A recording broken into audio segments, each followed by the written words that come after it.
am three, I am one, and I'm here at the Kemetic Science Institute here in Charlotte, North Carolina with Jail. Jail, it's exciting times, 2019. We're here, February. The weather's getting better down here down south. It is. We're feeling good. Thankfully. We're here at this Kemetic Science Institute, and I want to just share with the audience what you do here and what are some of your specialties, and tell us that. Okay. So what I do at Kemetic Science Institute, I am the event manager. I operate the social media, the website, and really anything that we need help with, whether it's inventory. I do a lot with our branding, just really a support person. Okay, good. So I know that a lot of our young brothers and sisters, they've kind of mastered a lot of the technology with the social media and all these type of things. But tell me some of the specialties that you have and how you're taking your specialties and you're helping this store and this brand, become the best version of itself. Okay. Well, to start, my family always says I started my first business when I was 4 years old. I used to sell for the holidays. I would carve my hand out and sell turkey napkin holders. Oh, wow. And I would go take them to the barbershops and sell them, hair salons and sell them. And social media wise, for me, social media came into play with my first business in 2009. I grew my business using Twitter on my college campus. And from there, I just saw the benefit in using social media to grow your brand. And that's currently what I do for KSI now. Mainly just seeing that the things that people do, the best advice I can give around it is the things that people do on their personal social media. Mm-hmm. They literally could be doing that more brand focused and make dollars for them. So taking that and figuring out how to help it create a brand. Great. So I see you have a lot of brand knowledge of how to take that type of energy and make it into something. Also, I know that you are well versed in natural birth and natural health products in the body and these type of things. Could you explain to the audience a little things about some of the things that you could help them with, what kind of services and understanding that you have of some of these subjects? Okay. So I'm what they call a crunchy mom. If you're not familiar with what a crunchy mom is, they created the name Crunchy because they said moms who will make their own granola's crunchy. Right. So you're so natural that you'll make your own granola. Right. And that's how we got the name Crunchy Moms or whatever. But anyway, so in the gist of it, a crunchy mom is a natural parent, someone who practices natural parenting to raise their children. And that's something that is done from the time of conception, really even before conception, as you prepare your body, all the way to your children are adults, and hopefully they decide to pick up their lifestyle themselves. So do you think that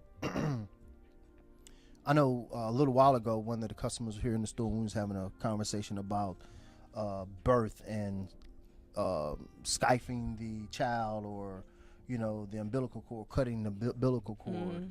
What is your view on that? Okay. I think there's a few ways to do that in as much of a natural sense as possible. For one, I would tell all parents to delay the cutting of the umbilical cord as much as possible. There are some places where, in some states, they actually will not legally allow you to have what is called a lotus birth. So and what's a lotus birth is where after the birth of your child, you leave the umbilical cord attached to the placenta and the baby.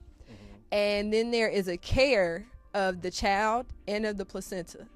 What you're doing is allowing the umbilical cord to dry out so that it detaches naturally, because it will detach itself naturally. You don't have to cut it. If you decide to do that form of birthing, there's two different sides to lotus birthing. Some people lotus birth simply so that they can allow the umbilical cord to detach. during that time, there is a care for the placenta. So if you're not willing to take the time to study that, then I wouldn't suggest it, because it can be dangerous to where, remember, the placenta is an organ. So if you do not allow it to properly dry out and properly care for it, by packing it with different natural herbs that can care for it properly, then you can risk infection of your child. So if you're not willing to properly do those steps, then don't do it. Another part of why a lot of people do lotus birthing is because they honor the placenta as a part of life, right, and basically as a twin to the baby.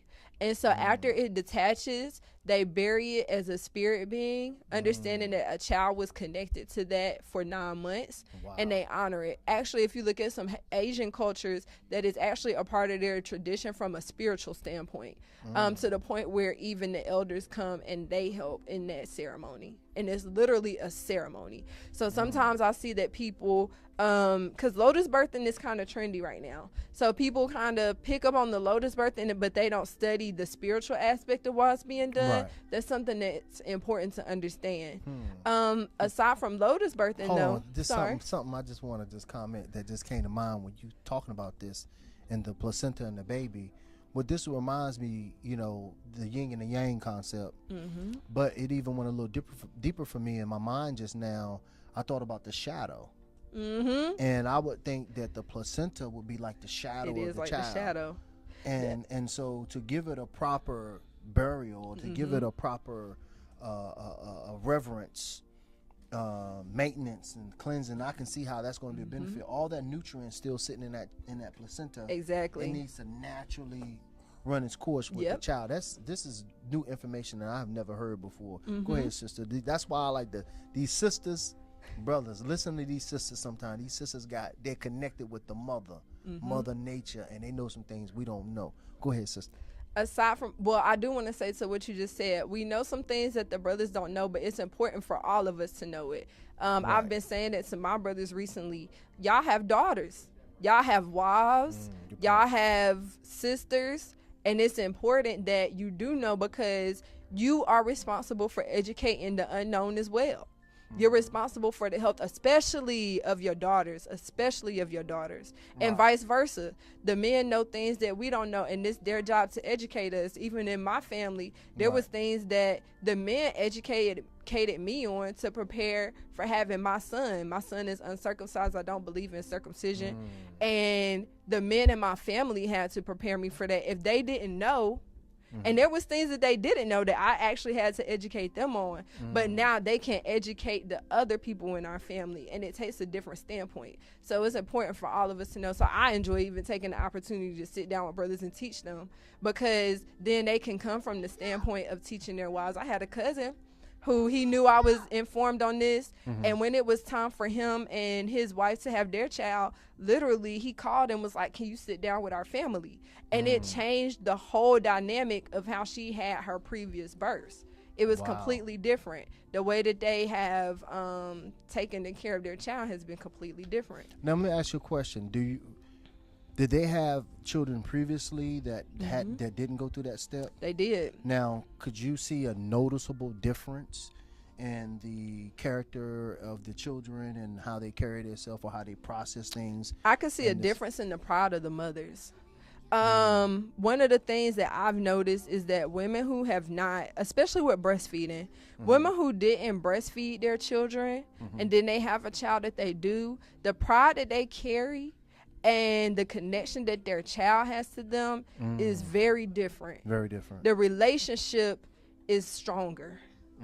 And then the pride of that woman, it's like it gives her a power that she didn't have before, which I can understand, because I've never had a child that I didn't nurse, but the power that I had of nursing my son was like, wow, not only did I give life to something, but I'm literally watching myself maintain this life. My own consciousness of that anything that I put in me, I'm literally watching it grow something else. Because when you're pregnant, you watch your belly grow, but you don't get to see the transformation. So nursing a child after, lets you see the transformation of what your body can do, the strength that your body possesses. It lets you see your godliness. Yeah, that's the only. I mean, my mind is like blown away right now in godliness. You know what I mean? And this goddess. You know what I mean? This black mother. This divine feminine energy. And just thinking about that. Just think about. I'm an electrician. It's one of the things that I do, and I'm just thinking about a circuit when you mention that. And I'm just thinking on how when the child was inside of your belly, and you had the umbilical cord, that was a circuit. Right. that you had between that child. Now, once that child comes out, now if you breastfeed, now you continue to maintain the circuit. You know, now I can see how the electricity, the energy, gonna be between that mother and child because you're completing the circuit. Yep. From yin and a yang, you had the circuit inside. Now you have it on the outside, and so that's a complete bond. Yep, it is. I want to share too, because there's. Just really quickly, there's a few more aspects to keeping the umbilical cord attached. Okay, go ahead, sister. Aside from the lotus birthing, you can also do delayed cord clamping. Delayed cord clamping is where you allow all the blood to remove itself from the umbilical cord so that it goes all the way into the baby. And then once that cord is clear and limp, then you cut it. That can take anywhere from 3 minutes to 15 minutes. This is more of a realistic process for women who are not able to home birth or midwife birth. Most hospitals are going to require you to do some type of cord clamping. They will allow it to be delayed.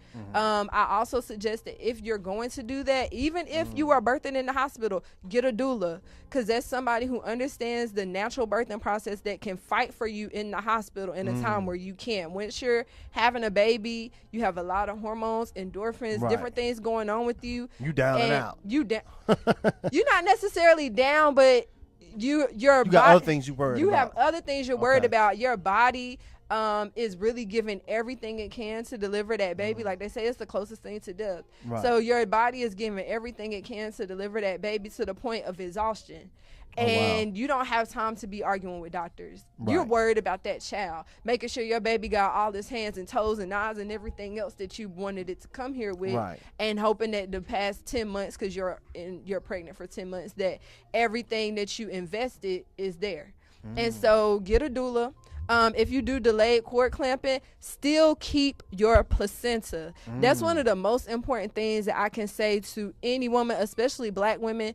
They use our placentas after we give birth to our children. They do science experiments with them. They create other things with them, even to things they put in the food. Do not let them keep your placenta. There's places that are going to say it's illegal for them to give it to you. That's why you need to know the laws. You have 10 months to learn that once you get pregnant, so there's no excuse. You need to find a doula, one who can fight for you in the hospital system, that understands the hospital system if you're going to be in the hospital. And then from there, make sure that you have a birth plan that you take with you to the hospital. Give it to your doctor, your OB. Give it to them. What's a birth plan? Go into that a little bit. A birth plan is where and you can get samples of them online. Even you can call the birthing centers where the midwives are, and they'll even give you copies of one. But it's where you literally write down your wishes of what you want to happen in case of anything.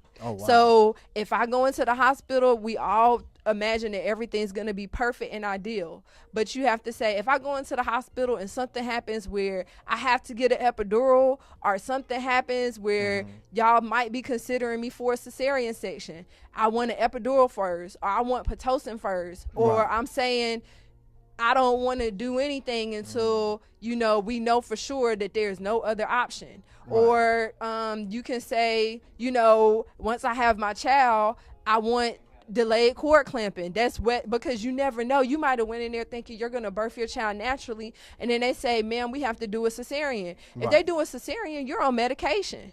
So you're not going to be able to say to the doctor, or you may, but you may not. You worried about, is your child going to be okay at this point? You're not going to be worried about saying to the doctor, I want to keep my placenta. You're going to be worried about, is my baby okay? Are they having to be rushed to the ICU?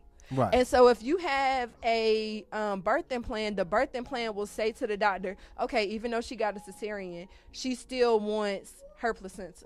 So they'll store it for you, and then when you get to your birth room, where the room they take you to after you have the baby, then they'll provide it to you. Now, for me, again, it's a little bit different depending on your scenario. This is why I say have a doula, because your doula can make sure that your placenta that was taken out of you is the one you get back. Because they play them games. Right. They play them games. So you want to make sure yours is the one you get back. I wonder if they making like melatonin and all kinds of stuff out of this stuff. I believe that they make melatonin out of black women's placentas. Because I'm like, where else they getting melatonin from? Right, where they getting it from? They talking about they getting it from cows. If Nah. if you shave that cow white. Right. Right. He's got black hair. I believe they get it from our placentas. I cannot prove that, but that's what I believe. I just don't believe in giving them any part of me. You know what I'm saying? Nah, y'all don't need that. Right. Why would you give, if you wouldn't just give them your finger, your leg? You don't need, and that's an organ. Again, like I explained in Lotus Birth, it's like the twin to your child. Now, after you take your placenta home, say if you had a home birth, there's still things you can do with your placenta. You don't have to bury it. You can have a doula who's certified to do dehydration, to come in and dehydrate your placenta and make it into pills, and you can take them as a form. Some kind of nutrient, huh? It is, because remember, you had a lot of different hormones when you were pregnant. So a lot of times people don't talk about, but black women, we suffer very much from postpartum issues, one of those being postpartum depression, that can affect the way that you care for your child. It's also one of the reasons why a lot of black women's breast milk does not come in. Taking your placenta, a lot of women are like, I can't eat it. I can't eat it. I understand. I was one who was like, I don't think I'm ready to be cooking it up like a steak. But you can take it and put it in smoothies. You can put it in capsules. I heard something about that. One of the brothers, he was telling me that in Kemet, that they actually got pictures, and some of the pictures, and this they is ate like the placenta. Yeah, they ate the placenta, had it in their hand. That's what we're supposed to do with it. That's how you balance your hormones back out. That's how you tell your body even how a part of the activation. Eating of yourself. The eating of yourself. And they talk about that from the Bible too. Eating from yourself. Yep. It gives the nutrients. Wow. Remember, your baby was feeding off of that placenta. That's how they were surviving. Right. So you're about to be feeding that baby. It gives you the nutrients back. That's because some serious you don't alchemy. just naturally have those nutrients. No, that's some serious alchemy right there. That's some real monatomics right there. Like, how can your body has actually refined your foods, your water, the sun, everything into the best chemicals, to the best nutrients for that child. To build a human. Yep. Right. So you know the inside of that is the best of the best of the best. The best that it could pull and from so you. Why wouldn't we? People be scared of it. Like I tell them, just put it, if you're scared of it, get it dehydrated and put it in capsules. I'm gonna tell you something else that of eating of yourself that a lot of people are doing, and it's becoming big. The urine therapy. Oh yeah. Drinking of your own urine. Yeah, because your urine is pure. It's pure. Yeah, once your urine comes out, it's already filtered. Right. Yeah, it's monatomic. That is the elixir of life. That's that monatomic gold that they talk about. When they talk, a lot of people don't understand, but yes, and it also has it alkalizes the body. It does, but then it also has abilities to help you spiritually as far as your dreaming and everything like that. Opens up everything. It opens that up. So a lot of people are unaware of that as well. Okay, I ain't mean to take that off subject. No, you're fine. No, we're good. Yeah, but get back to that, because man, you are dropping some jewels today. I watch a lot of people on YouTube that inspired me to do this right here today, and to bring out some of the knowledge and the best of myself. And I've watched a lot of sisters, but I have not heard this information nowhere. So y'all getting it live here at the Kemetic Science Institute, Charlotte, North Carolina. This is what we do. We got the brother Prince over here.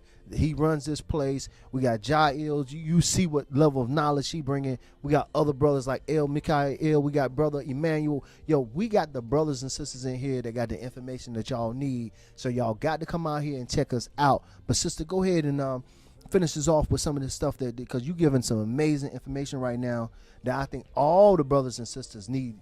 Because just think about it. We sit here and we complain every day about them and they. right? But it's us. But it's us, and we really have the ability to change our situation. right. I mean, and it starts from the beginning. From the beginning, from a baby. beginning. If you, I see so many people not breastfeeding their baby. You know, I should have said this from the beginning. That's how I got into studying this. When I was years ago, I went to a protest and I was not fulfilled. I said, what is this gonna do? Not shit. And so then I asked myself, when did the black life stop mattering? We keep saying black lives matter. I'm like, when did it stop mattering? And I had to say, like, the black life doesn't matter from conception. They do things to kill the eggs. As women, we only get the set of eggs that we're born with. And if they destroying the egg from birth, from your grandma, because the egg, I'm the egg that was in my mama when my grandma got pregnant with her. So if they've been destroying me since my grandma, then that means the black life doesn't matter since conception. And so I said it stops with me. If I can make the black life matter from conception with my own eggs, with my own child, then from there, that's where it starts. Can't nobody else make my black life not matter, my seeds not matter, if I make them matter. If I start them from the beginning, then they can only build from there. Right. So this is a very, very, very serious subject. In closing, sister, because I know you got to go and we won't keep you too long. What is to finish this? Because this is a very interesting subject. It really got me open because some of these things I never really thought about, you know, and about the kids and this because the kids are, you know, are us. And a lot of our ancestors are coming back. Yep, through them. And they're coming through them. So they are some of the older souls, the ones that's coming in now. Yep. And it's our duty to give them the proper environment so that they can grow and develop to even help us. In our old age, who's going to help us? That is right. It will be them. So we got to stop complaining about them and help them. That is right. So close us out, sister, with some of your closing remarks dealing on the subject. And my closing remarks would be, as guides, mothers, educate yourself. Educate yourself on what your options are. Educate yourself on what's available to you. Educate yourself on what you can even get for free. I know women who don't know that if they can't pay for a midwife out of pocket, which is about $10,000, doctors are about $13,000, that your insurance in most states will pay for them just like they pay for an obstetrician.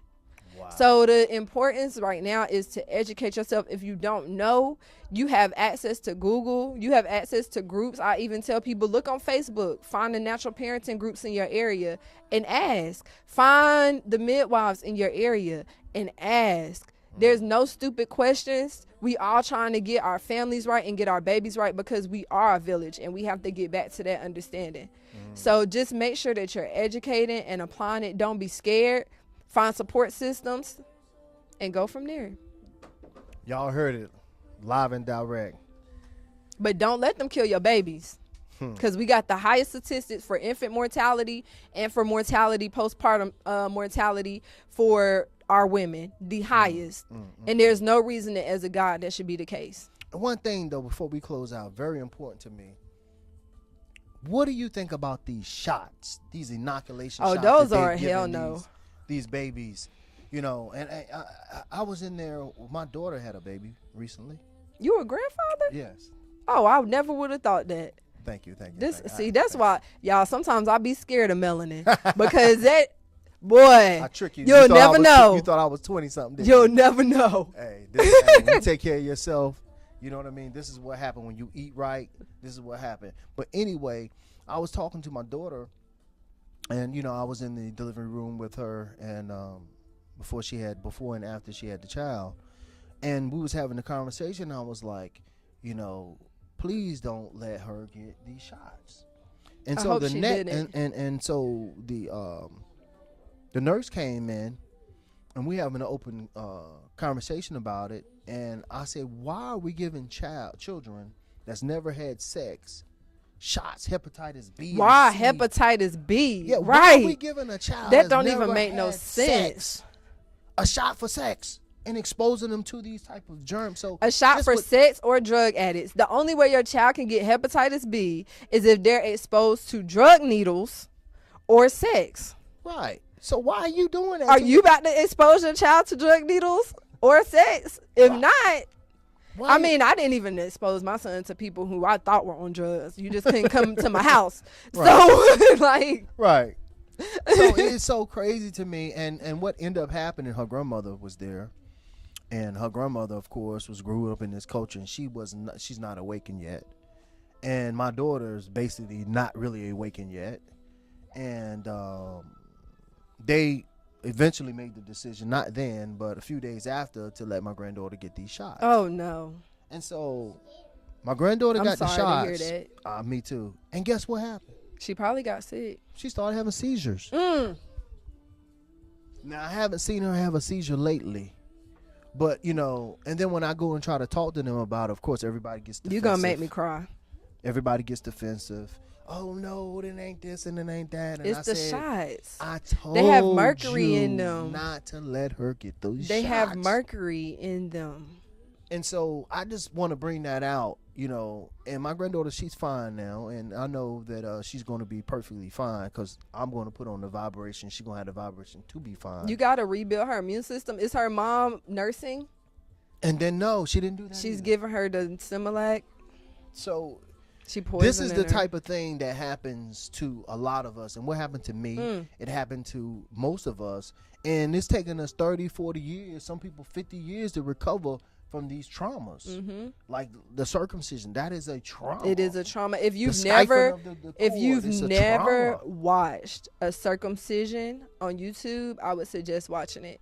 I don't know any person, male or female, that's watched the circumcision process on YouTube that can allow their child to go get it. There's a reason that they won't do it in front of the parent.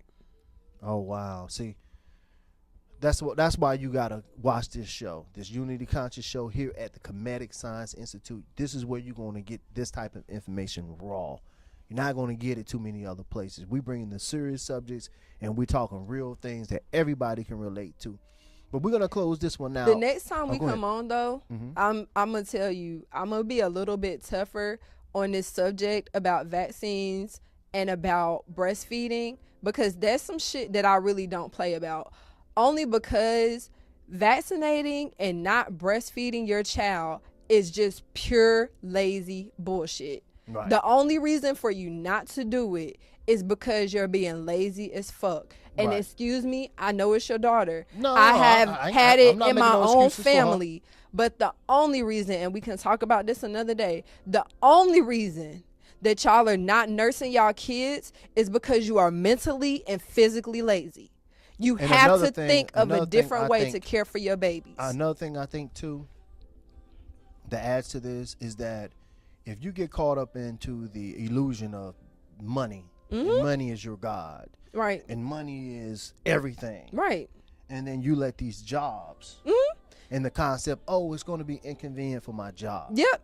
That's what I'm saying. It's lazy. Because if your mind can't think of another way to make money than a white man giving it to you, you fucking lazy. And if you would sacrifice your child for that, you're trifling as hell. Period.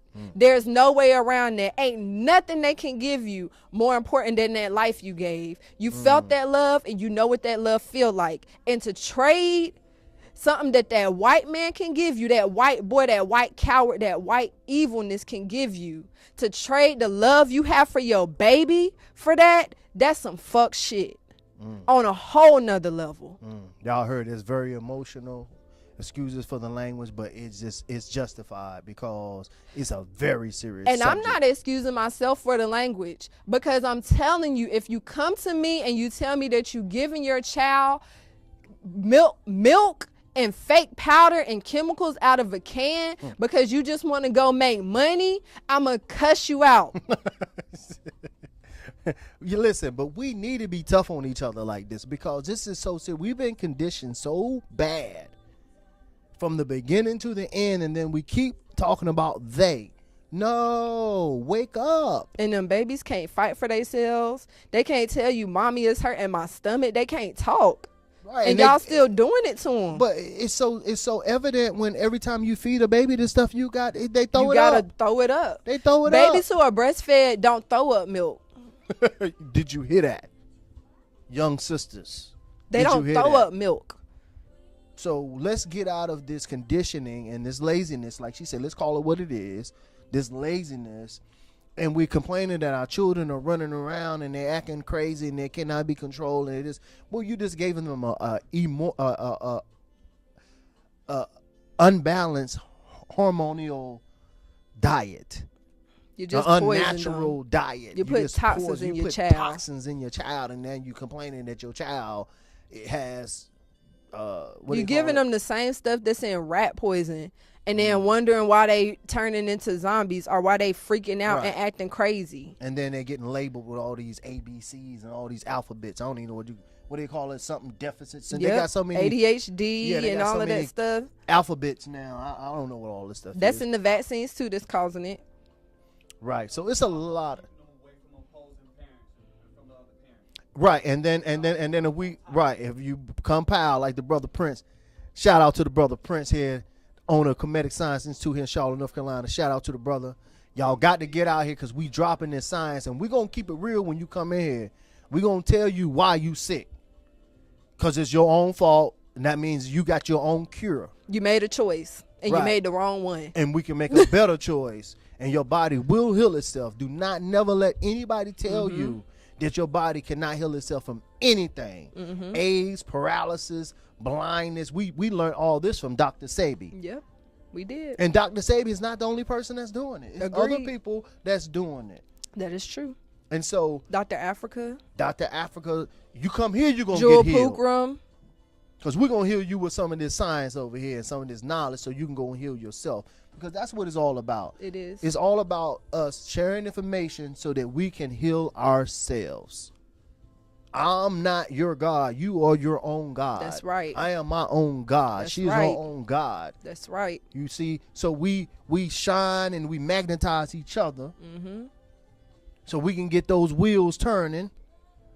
You understand? And so we can heal our own selves, heal our minds, raise the kundalini, activate brain cells, you know, have your skin shining, have your astral body, you know, ready to fly and take off. You know what I'm saying? Because that's what we doing. We take it off. Fulfilling your purpose. Exactly. Fulfilling your purpose. Becoming the greatest version of yourself. That's right, Brother Prince. You heard that, coming to the greatest version of yourself. That's what we're doing here at the Kemetic Science Institute. We're going to sign out. Sisters, anything else you want to say before we leave tonight? Man, peace and love. Love yourselves. Peace and love. Love yourself. We out.